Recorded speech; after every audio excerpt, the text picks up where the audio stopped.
ছোটবেলায় পরীক্ষা শেষের পর রেজাল্টের জন্য অধীর আগ্রহে অপেক্ষা করতাম।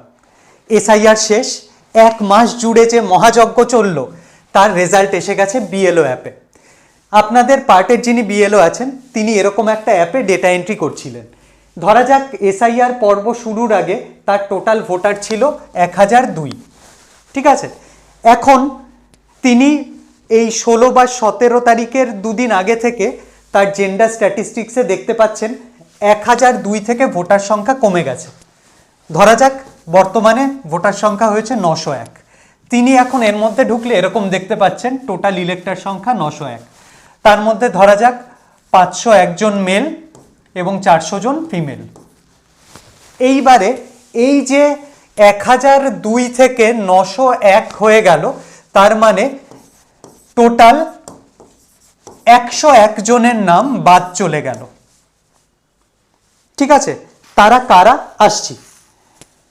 আপনাদের প্রথমেই অ্যাসিওর করে দিই, বর্তমানে যারা এনুমারেশন ফর্ম ফিল্ড আপ অবস্থায় জমা দিয়েছেন, অর্থাৎ অ্যাবসেন্ট, শিফটেড, ডেড এবং ডুপ্লিকেট, এই 4 ক্যাটাগরির ভোটার ছাড়া যারা এনুমারেশন ফর্ম জমা দিয়েছেন তারা লিঙ্কেজ দেখাতে পারুন বা না পারুন, প্রত্যেকের নাম আপাতত খসড়া তালিকা বা ড্রাফট রোলে থাকছে। তাই নিশ্চিন্তে বাকি ভিডিওটা দেখুন। আর এরপরে এই যে লিস্ট পাওয়া গেল 901 জনের, এদের নাম কিন্তু ফাইনাল লিস্টে থাকবে কিনা সেটা নির্ভর করবে হিয়ারিংয়ের উপর। কারণ এই 901 জনের নাম আপাতত থাকলেও এনাদের মধ্যে অনেকে লিঙ্কেজ দেখাতে পারেননি বা অনেকের ডেটা নিয়ে ইলেকশন কমিশনের সন্দেহ থাকতে পারে, তাদেরকে হিয়ারিংয়ে ডাকা হবে। হিয়ারিংয়ের প্রসঙ্গ নিয়ে আমরা পরে একটা ডিটেল ভিডিও করব, আপনারা সেই সম্পর্কে আপডেটেড থাকার জন্য আমাদের চ্যানেলটা সাবস্ক্রাইব করে রাখতে পারেন। আরও ইম্পর্ট্যান্ট ভিডিও এই চ্যানেলে আসতে থাকবে। যাই হোক, আপাতত এই যে অ্যাবসেন্ট বা যাদেরকে খুঁজে পাওয়া যায়নি, যারা পুরোপুরি এখান থেকে চলে গেছে, ধরা যাক কোনো মহিলার বিয়ে হয়ে গেছে, তিনি এখান থেকে পার্মানেন্টলি শিফট হয়ে গেছে, তাহলে তিনি হচ্ছেন শিফটেড, ডেড হচ্ছেন মৃত, আর ডুপ্লিকেট মানে একই পার্টে একজনের নাম 2বার ছিল বা 3বার ছিল, তাদেরকে বলা হচ্ছে ডুপ্লিকেট ভোটার। এনাদের নাম এই লিস্ট থেকে বাদ চলে গেছে। তবু আপনার নাম বাদ চলে গেছে কি না এইটা জানতে তো ইচ্ছে করে, আতঙ্ক থাকে, আপনি চেক করে নিতে পারেন।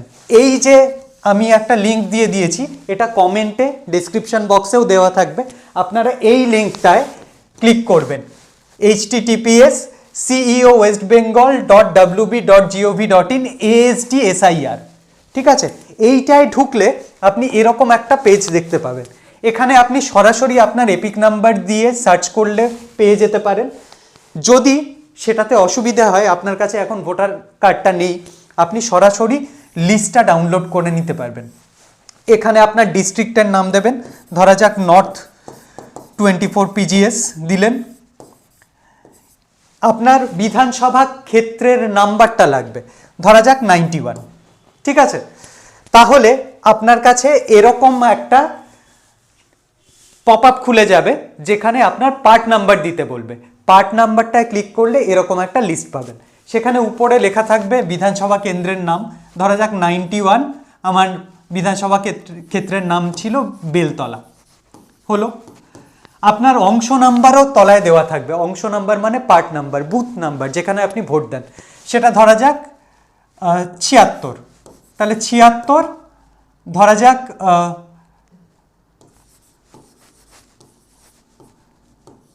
হাতিয়াড়া এপি। ঠিক আছে, এই যে হলো, তলাতে আপনি দেখবেন এরকম একটা লিস্ট চলে এসছে। সেখানে সিরিয়াল নাম্বার দিয়ে দিয়ে নাম লেখা আছে, এপিক নাম্বার লেখা আছে, এবং যাদের নাম বাদ গেছে তাদের বাদ যাওয়ার কারণটা এখানে লেখা আছে। কীরকম একটা উদাহরণ দিই, ধরা যাক 1 নম্বর ক্রমিক সংখ্যায় আছেন, তার এপিক নাম্বার হচ্ছে XVM 123। খুব ভালো কথা। নির্বাচকের নাম ধরা যাক বিজয় রায়, তার পাশে তার আত্মীয়ের নাম দেওয়া থাকবে, তার পিতার নাম, তাহলে সম্পর্কের ধরন পিতা, পিতার নাম অজয় রায়, পুরো নামটা দেখাচ্ছে না, শুধু অজয় বা ফার্স্ট নেমটা দেখাচ্ছে এখানে আপাতত। পুরনো অংশের নাম্বার, কত নাম্বার পার্টের কথা হচ্ছে 76, তাহলে পুরনোতেও 76ই ছিল, মানে 2025 সালের লিস্টের কথা বলা হচ্ছে। পুরনো অংশের ক্রমিক সংখ্যা, এই যে বিজয় রায় যিনি বাদ গেছেন, সেই 2025-এর লিস্টে তার ক্রমিক সংখ্যা ছিল ধরা যাক 34, তার বয়স 52 বছর, লিঙ্গ পুরুষ। পাশে রিজনটা লেখা থাকবে, সংগ্রহ না হওয়ার কারণ কি, ধরা যাক উনি এখান থেকে চলে গেছেন, আগে ভাড়া থাকতেন এখন অন্য জায়গায় চলে গেছেন, তাহলে এখানে কারণ থাকবে কি, স্থায়ীভাবে স্থানান্তরিত। ব্যাস মিটে গেল। এইভাবে প্রত্যেকের নাম দেওয়া থাকবে। এই যে উদাহরণটা নিয়েছি তাতে 101 জন ভোটার ছিলেন, তাহলে এখানে 101 জনের এরকম ডেটা দিয়ে ফিল আপ করা থাকবে, আপনি চেক করে নিতে পারবেন আপনার নাম এতে আছে কিনা, থাকার কথা নয়, ঠিক আছে। যারা আশঙ্কিত হচ্ছেন তারা আশা করা যায় এনুমারেশন ফর্ম ফিল আপ করেছেন এবং প্রত্যেকের নামই আছে। এইবারে এটা তো গেল নেগেটিভ কথা, আমার নাম বাদ পড়ে গেছে কিনা সেটা চেক করলাম। এবারে আসার কথা কি, আমার নাম কি আছে, এখন কি আমি দেখতে পাবো? অবশ্যই পাবেন, এক্ষুনি চেক করুন এইটায়, এই লিঙ্কটায়, এটাও দেওয়া থাকবে ডেসক্রিপশন এবং কমেন্টে, https://electoralsearch.eci.gov.in/ এইখানটায় ক্লিক করলে আপনি সরাসরি আপনার এপিক নাম্বার পুট করলে আপনার নাম এনলিস্টেড কিনা দেখিয়ে দিচ্ছে। তাই নিশ্চিন্তে থাকুন, আপাতত ড্রাফট রোলে কারো নাম বাদ যাচ্ছে না ASDD ছাড়া। হিয়ারিংয়ের ব্যাপারটা নিয়ে আমি আগেও বলেছি, একটা ডিটেলে ভিডিও করব। হিয়ারিংয়ের ব্যাপারে এখনো কোনো কংক্রিট সিদ্ধান্ত নেওয়া হয়নি, কবে থেকে হিয়ারিং শুরু, হিয়ারিংয়ের ব্যাপারে এখনো জানা যাচ্ছে না কোথায় এবং কবে হিয়ারিং হবে এবং কাদের ডাকা হবে।